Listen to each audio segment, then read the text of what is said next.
Marriage is like an old pickup truck. You pour in sweat, cash, and years to keep it rolling. Then someone, like your wife, decides to key it, smash the windshield, and call the cops to pin it on you. I'm Jake Sullivan, and this is how my wife turned my life into a reality TV train wreck. I'm 42, a small-town auto shop owner in suburban Chicago. My wife, Veronica, Ronnie to her friends, is 40, an office worker with a smile that hides a dumpster fire of secrets. We've got 2 kids, Ethan, 9, and Ava, 6. 13 years of marriage, and I thought we were solid. Not movie star perfect, but decent. Then Ronnie said she was meeting Tiffany, an old college buddy. She came home past midnight, dropped off by a jacked-up truck that screamed not an Uber. Heels in hand, she jumped when she saw me. It's just an Uber, she lied, face blank as a bad poker player. I'm not dumb. A lifted truck driven by some musclehead at 1 a.m.? That's no rideshare. Something was off, and I was about to uncover a mess wilder than a bar fight. Ronnie wasn't just cheating, she was about to turn our lives into a full-blown circus. If you've ever been stabbed in the back or just love watching people self-destruct, hit that like button and subscribe. Stick around, because this story's about to explode like a 4th of July fireworks show. Saturday morning, I woke up feeling like I'd been run over by a semi. Ronnie's Uber story buzzed in my head like a mosquito you can't swat. Her late-night arrival, that truck, her guilty flinch, it all screamed trouble. I'm no paranoid nut, but I knew I had to dig. The truth might stink, but I wasn't backing down. Ronnie was still snoring in our bedroom, probably dreaming of her mystery man. I crept in, quiet as a cat burglar with arthritis. Her phone sat on the nightstand, unlocked. Rookie mistake, Ronnie. I grabbed it, slipped to the living room, and braced myself. My heart pounded like a jackhammer. Whatever I found could torch 13 years of marriage. I opened her messages. A few boring chats with Tiffany and her mom, then boom, Chad B. A thread longer than my shop's repair queue. One glance, and I nearly gagged. Their texts were steamier than a cheap romance flick. Chad wrote, "You drove me wild last night? Round too soon?" Ronnie replied with a paragraph that'd make a sailor blush, plus a photo I wish I could unsee. I scrolled up, piecing it together. They'd planned to meet Friday morning, when Ronnie claimed she was seeing Tiffany. Chad confirmed, 9 p.m., Rusty Anchor, wear that red dress I like. No college friend. Just Ronnie, Chad, and a web of lies thicker than Chicago traffic. My chest tightened like it was caught in a vice. 13 years, 2 kids, and Sunday pancake mornings, all a sick joke. I never saw it coming. Ronnie cooked dinner, laughed with the kids. She called me babe like nothing was wrong. She played the part so well I wondered if I was in a psychological thriller. Years ago, I checked her phone once. An ex was texting her, but she shut it down quick. This was a full-blown affair with a guy who sounded like a rejected 90s sitcom character. I snapped photos of every text, every picture, evidence for the fight I knew was coming. I slid her phone back, my hands shaking. I wasn't just mad. I was gutted, thinking about Ethan and Ava. Divorce loomed like a storm cloud. I'd confront her, but not with the kids home. Monday morning, when they were at school, it was game on. Sitting on the couch, I stared out the window. The suburban street looked calm, but inside me, a hurricane raged. Ronnie didn't just cheat. She made me the fool in my own home. I'd make her face the truth, not with fists, but with cold, hard facts she couldn't dodge. Monday hit like a freight train. I spent the weekend stewing over Ronnie's texts with Chad Muscles over Brains Baxter. Every word burned like acid. I wanted to keep things calm for Ethan and Ava's sake. No kid should see their mom turn into a villain.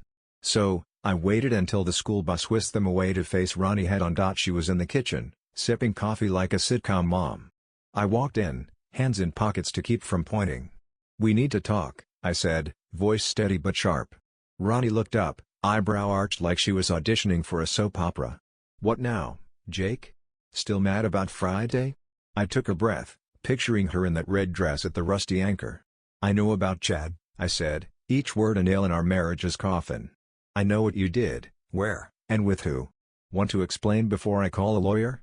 Her face froze, eyes wide like a deer in headlights. Then she laughed, a high-pitched cackle like I'd told a bad joke. "Chad? Really, Jake?" she said, shaking her head. "You think I'm running around with some gym rat? You're pathetic." Her confidence made my blood boil. "Pathetic?" I shot back, voice low. "Who sent naked pics to Chad? Who planned to hook up at the bar? Your phone spilled everything. Ronnie jumped up, knocking her coffee mug to the floor. "You went through my phone?" she screamed, like I was the criminal. I shrugged. "Yeah, and it was like reading a bad porno script." She paced, hands flailing like a cartoon villain. Then her voice turned syrupy. "Jake, you're always at the shop." I was lonely. Chad just listened. I nearly joked. "Listened? You sent him nudes for listening? You think I'm that stupid?" I stepped closer, not threatening, just done with her lies. "You betrayed me, Ethan, Ava. And you blame me for your wandering skirt?" That's when Ronnie snapped, eyes blazing like she'd downed a gallon of energy drinks. "If you want a divorce, fine," she yelled. "But touch my kids, and I'll make you regret breathing." Her words hit like a sledgehammer. I tilted my head, forcing a smirk. "What, you gonna hire Chad to rough me up? Or do it yourself? Bad move." Calling her out flipped a switched out. Ronnie lunged, swinging like she meant it. I dodged, and she stumbled into the table, sending dishes crashing. She sat on the floor, hair a mess, hurling curses that'd make a trucker blush. "You're trash, Jake. Chad's a million times better," she screamed. I stood there, watching her unravel like a cheap sweater. I wanted to yell back, but the kids might hear if this dragged on. "Done yet, Ronnie?" I asked, exhausted. "I'm calling a lawyer. Live in your fantasy world." I walked out, her screams chasing me. A plate smashed against the wall as I shut the door. I hit the park nearby, sitting on a bench, trying to cool off. Ronnie wasn't just a cheater. She was a loose cannon, and I had to protect my kids. Tuesday morning, I woke up on the couch, back screaming like I'd slept on a pile of wrenches. After yesterday's blowout, I couldn't share a bed with Ronnie. Her fake smiles while pouring cereal for Ava made my skin crawl. I headed to Sullivan's Auto, my shop, hoping a day of fixing cars would clear my head. Chad's smug texts kept flashing in my mind. The shop was my sanctuary. But that afternoon, it turned into a crime scene. Big Mike, my buddy with a beer gut bigger than a barrel, burst in, face red. "Jake, get out here. Your truck's trashed." I thought he was joking. I walked to the lot and froze. My pickup, my pride and joy, looked like it had been attacked by a rabid wolverine. The windshield was shattered. "Loser" was scratched deep into the driver's door. Random scratches zigzagged across the side. My jaw dropped. "Who did this?" Mike asked, but we both knew. I called Ronnie. No answer. I texted, "You trashed my truck? Game over." She read it but didn't reply. I drove home in the wrecked truck, fuming. Ronnie was on the couch, watching TV like nothing happened. Ethan and Ava were upstairs, thank God. "You keyed my truck, didn't you?" I growled, barely holding it together. She smirked, cool as ice. "Your truck? Maybe someone just hates you, Jake." Her smugness pushed me to the edge. "You carved loser on my door and smashed the glass," I shouted. She stood, hands on hips. "Prove it, Jake. You're just looking for excuses to play victim." Her laugh was like nails on a chalkboard. I stepped closer. "This isn't a game, Ronnie. I'll find proof, and you'll pay." She scoffed, like I was a clown in her circus. I stormed out, hearing another crash, probably a lamp she chucked at the wall. I couldn't stay. I called Sarah Goldstein, the divorce lawyer Mike recommended. We set a meeting for tomorrow. Ronnie wasn't just breaking my truck. She was breaking everything, and I had to get my kids out of her blast zone.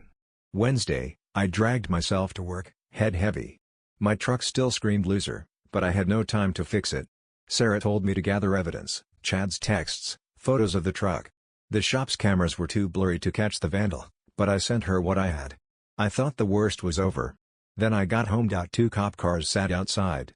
My heart sank. I stepped out, and a tall officer approached. "Jake Sullivan?" he asked. I nodded, throat dry. "Hands behind your back. You're detained for investigation." My brain stalled. "For what?" I stammered. He didn't blink. "Just comply." Cuffs clicked on my wrists. Neighbors gawked from their lawns. Ethan and Ava stood on the porch, Ethan's eyes wide, Ava clutching her doll. It was a nightmare. Then Ronnie appeared, a bruise on her cheek, forehead swollen. "What did she tell you?" I asked the cop. "She says you hit her," he replied. "Said you were mad about the truck and slammed her head on the floor." I wanted to scream. Ronnie's fake tears glistened as she played the victim. At the station, I spilled everything, the texts, the fight, the truck. The cops took notes, faces blank. Then a miracle. They called Ethan. My 9-year-old said, Dad didn't hit her. I saw him leave after they argued. Ronnie's story changed mid-interview, first a punch, then a slap. They let me go. I didn't go home. I grabbed a bag and crashed at Mike's. Leaving Ethan and Ava with Ronnie killed me, but I feared she'd do something crazier if I took them. She wasn't just a liar. She was dangerous, willing to frame me to win. Mike's place was like a dive bar with better Wi-Fi, cold beer, stale pizza, and snoring that shook the walls. I met Sarah the next day, handing over texts, truck photos, and the police report. Sarah, sharp as a tack, grinned. "Ronnie's digging her own grave, Jake. Let's push her in. We needed proof for the truck." A sandwich shop's camera caught Ronnie, hoodie up, keying my truck and smashing the glass like a wannabe gangster. The footage wasn't HD, but it was enough. "She thinks she's in a mob movie," Sarah said, laughing. I filed for divorce, sued for property damage, and pushed for a restraining order. Ronnie kept spiraling. Mike told me she got arrested at the Rusty Anchor, drunk and throwing glasses. She left me a slurred voicemail. "Jake, bail me out. You're all I have." I deleted it, chuckling. "Where's Chad now, Ronnie?" The court moved fast. The video nailed her for vandalism. She tried claiming I drove her to it, but the judge wasn't buying it. I got damages for the truck and a hefty fine she'd pay over years. The restraining order passed, with public pickups for the kids. Ronnie was crumbling, and I was finally taking back control. The divorce wrapped up after months that felt like decades. I got 70% custody of Ethan and Ava, plus the house I'd slaved to pay off. Ronnie had to pay alimony, but she was broke, jobless after her bar stunt. I didn't want her ruined, but seeing Ethan's face when I was cuffed? I wanted her to feel some of that pain. The court ordered her to cover truck damages and a punitive fine she'd be paying forever. I pushed for a 911 misuse charge, but the cops said evidence was thin. Ronnie didn't need my help falling apart. She got arrested again, yelling at a cashier over a humiliating card reader. Mike told me, and I just shook my head. She was her own worst enemy. Ethan and Ava settled in. I didn't trash talk Ronnie to them, though I wanted to. We had pizza nights, watched superhero movies, laughed. Ronnie showed up for pickups looking like a wreck. Karma was working overtime, and I didn't have to lift a finger. Looking back, I survived a blockbuster of betrayal and chaos. Ronnie turned our 13-year marriage into a cage match, where she was both fighter and loser. From sex with Chad to keying my truck and framing me for assault, she dodged accountability like a pro. But life's not a movie. Villains don't always win. What did I learn? Don't trust sweet lies, even from a charming smile. If your wife says Uber but steps out of a muscle truck, check her phone. Don't let someone drag you into their mess. I fought with lawyers, evidence, and grit to protect my kids. Ronnie? She wrote her own tragic script. Now, I live for Ethan and Ava. We have Friday pizza nights, superhero marathons, and no more smashed plates. Ronnie's out there, probably plotting her next meltdown, but I'm done caring. If you love this wild ride, or just enjoy watching train wrecks, hit like, subscribe, and ring that bell. Drop a comment if you've dealt with a Ronnie or wanted to key someone's car. Thanks for sticking with me. See you in the next crazy story.